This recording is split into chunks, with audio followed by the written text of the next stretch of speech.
To prove that cats can't die from falling, this cat jumped from a high building. As expected, he died. In his second life, to prove that cats are stronger than humans, he was crushed by a 500-pound barbell. In his third life, to prove that cannons are the fastest mode of transport, he was blown up to pieces. But no matter how he abused himself, even being burned to ashes, he always resurrected in perfect condition the next day. One day, while robbing the governor's mansion, he used a bunch of fireworks as weapons and accidentally woke up a long dormant giant in the forest. Although he ultimately defeated the giant using his agility and became a hero in the eyes of the villagers, his luck was terrible. When he woke up again, he found himself in a hospital. The doctor wanted to check on him, but Puss thought it was unnecessary because he was a cat with 9 lives. But the doctor told him, "That makes 8, Puss. You are down to your last life." Puss was in disbelief. The doctor then gave him the address of a cat shelter, hoping he'd go there to live out his remaining days. His pride wouldn't allow him to live like a regular cat. At night, while drinking at a bar, the candle above his head suddenly went out. The next moment, a cloaked wolf appeared beside him. He placed a wanted poster on the table. Seeing the information on it, Puss thought he was a bounty hunter. He tried to end the fight quickly, as he always did, but this time, his opponent was terrifyingly strong.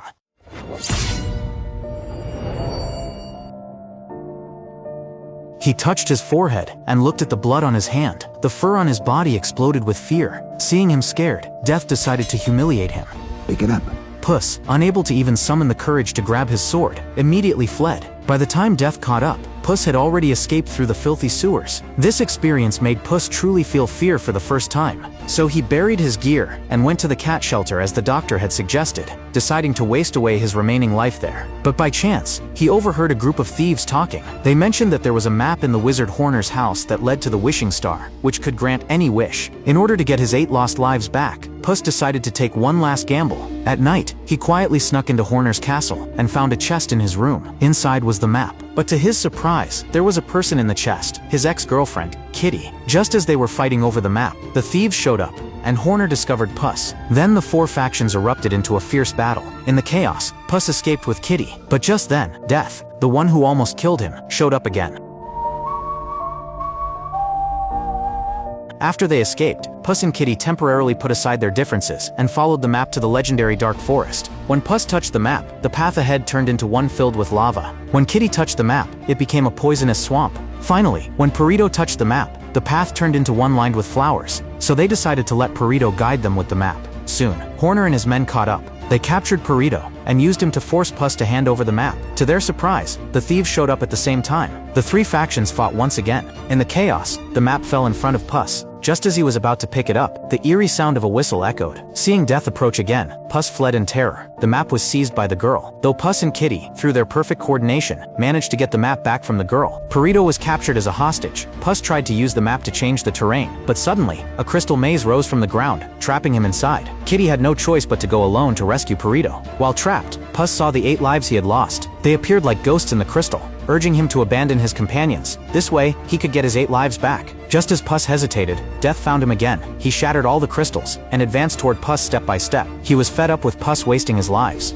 So, why don't I do us both a favor and take this last one now? Puss quickly turned and ran. When he reached the depths of the forest, the giant wishing star appeared beneath him. He immediately jumped into the canyon and stood in the middle of the wishing star. Now he could make any wish by reciting the curse on the map. Just as he was about to wish for his 8 lives back, Kitty appeared in front of him. Disappointed, she had had enough of Puss's betrayals. Watching his love walk away, Puss couldn't help but tell the truth. Kitty! Death is after me! What? But just as he finished speaking, Death appeared again. Wielding his scythe, he trapped Puss with 2 barriers. At that moment, Puss faced the ultimate choice: make a wish for his lives back, or fight Death to the death. As he recalled the moments with Kitty and Perito, he made his final decision. Just one. I'm done running.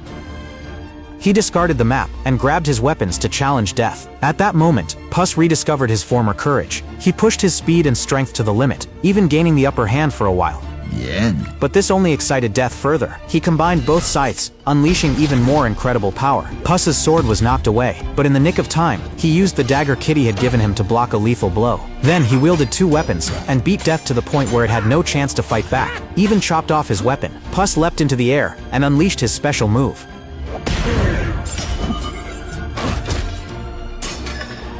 He kicked the scythe in front of Death, just like Death had humiliated him before. Though Puss knew Death couldn't be killed, he had decided to resist with all his might. When Death approached, No matter how much killing intent he released, he couldn't sense any fear from Puss. Eventually, Death gave up, because the one he wanted to kill was a cat who had become arrogant due to having 9 lives. But now, Puss was no longer that cat. Live your life, Puss in Boots. Live it well.